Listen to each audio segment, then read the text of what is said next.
గోదావరి ఎంత పలికింది అనడానికి మీకు నేను ఒక ప్రబల సాక్ష్యం చెప్తాను. ఇప్పటికీ మీరు అంబసత్రం అని ఉంది భద్రాచలంలో, వెళ్ళాలి తప్పకుండా. భద్రాచలం వెళ్లి సీతారాముల్ని చూసి వచ్చేసానంటే సరిపోదు, అంబసత్రంకి వెళ్ళాలి. అంబసత్రంలో పమిడిఘంటం వెంకటరమణయ్య గారు అని చెప్పి మహానుభావుడు, పెళ్లి కూడా చేసుకోలేదు. ఆయన అంత గొప్ప అన్నదానం చేస్తుండేవారు. ఆయన అమ్మవారిని ఉపాసన చేసేవారు. అంబా అనేవారు ఆయన నైవేద్యం పెట్టే ముందు. అంతే, చుట్టూ కూర్చున్న వాళ్ళందరికీ గజ్జెల చప్పుడు వినపడేది, అమ్మవారు వచ్చేది. చప్పుడు ఒకటే వినపడేది, అమ్మవారు ఒక్కటి ఆయనకు కనపడేది. మీకు ఇప్పటికీ చెప్తారు, అక్కడికి అంబసత్రవు దగ్గరికి ఆయన కొండ వెనక గిన్నెలో పాలు పోసి కొండ మీదకి ఇలా చూసి సీతమ్మా అని పిలిచేవారు. పెద్ద పాము అందరూ చూస్తుండగా జర జర జర జర జర జరలాడుతూ కొండ మించి దిగొచ్చి పాలు తాగి కొండెక్కిలిపోయి. ఒకప్పుడు ఆ పమిడిఘంటం వారు అన్నదానం చేయడానికి వంటవాళ్లు దొరకలేదు. వంటవాళ్లు దొరకకపోతే ఆయన అమ్మవారికి చెప్పారు, అమ్మ వంటవాళ్లు దొరకలేదమ్మా, సీతారామ కళ్యాణం వస్తోంది ఎలాగమ్మా అన్నారు. అంటే అమ్మవారు అంది, బెంగ పెట్టుకోకోయ్, రామలక్ష్మణులు వచ్చి వంట చేస్తారులే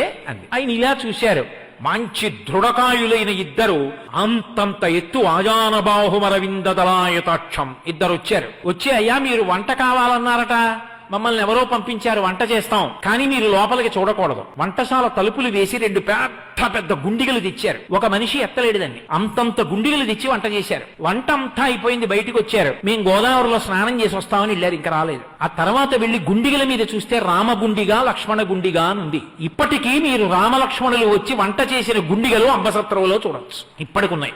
గోదావరి పలికింది. పమిడిఘంటం వారికి ఏదైనా ఇబ్బంది వస్తే గోదావరిని అడిగేవారు. ఒకప్పుడు నెయ్యి లేదు, రాజమండ్రి నుంచి నెయ్యి రావాలి, ఆ నెయ్యి రాలేదు. ఎలా?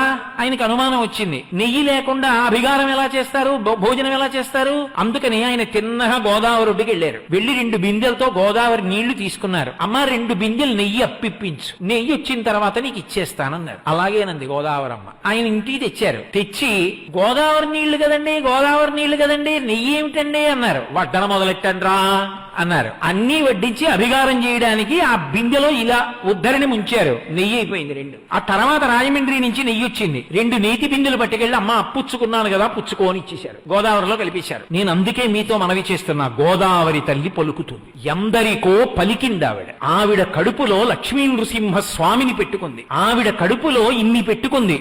గోదావరి ఎన్నో పర్యాయాలు మాట్లాడింది. ఆమె అధిష్టాన దేవత అంత కరుణార్ద్ర హృదయ, గౌతమ మహర్షి యొక్క తప ఫలం, పరమేశ్వరుని జటాజూటం నుంచి వచ్చినటువంటి పరమ పావన వాహిని, సనాతన ధర్మానికి గుండెకాయ. అటువంటి గోదావరిని రక్షించుకోవలసిన కర్తవ్యం, దాన్ని సద్వినియోగం చేసుకుని ఆ నదీ జలాలు పాడవకుండా చూసుకోవలసినటువంటి నిష్ఠ అందరం వహించవలసి ఉంటుంది.